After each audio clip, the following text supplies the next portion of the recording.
আসসালামু আলাইকুম। প্রাপ্তি প্রসঙ্গ লাইভে স্বাগতম। যারা ছাত্র জনতার বুকে নির্বিচারে গুলি করে হত্যা করেছে তাদের বিচার এই বাংলাদেশের মাটিতেই হবে।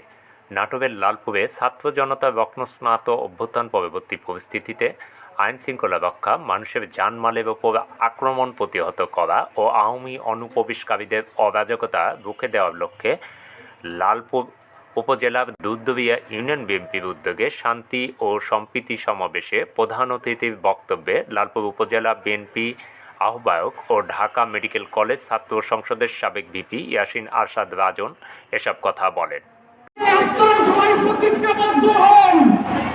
সমাজের যেই গ্রামের যেই অঞ্চলের যেই জায়গাতে অন্যায় হবে, দুর্নীতি হবে, বৈষম্য হবে, আমাদের স্বাধীনতাকে হরণ করেছে, আমাদের ছাত্রদের রাজনীতি করেছে, যুদ্ধে ঘুরে চলে গেছে, শাসির মতো ভূমিকা মানুষ ভুল করেছে, সেই থেকে দেশে তুলে এনে তার বিচার করতে হবে বাংলাদেশ।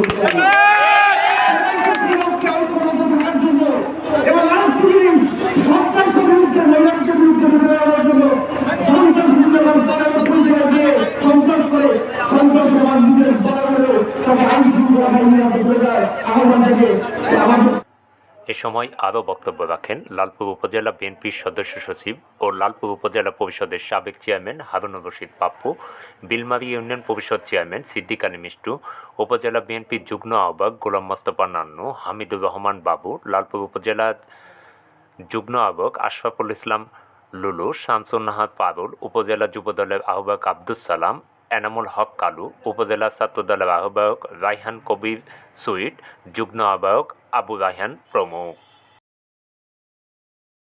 আবারও নতুন কোনো সংবাদ নিয়ে আপনাদের সামনে হাজির হব। সে পর্যন্ত সঙ্গে ছিলাম আমি আলামিন। প্রাপ্তি প্রসঙ্গ লাইভ।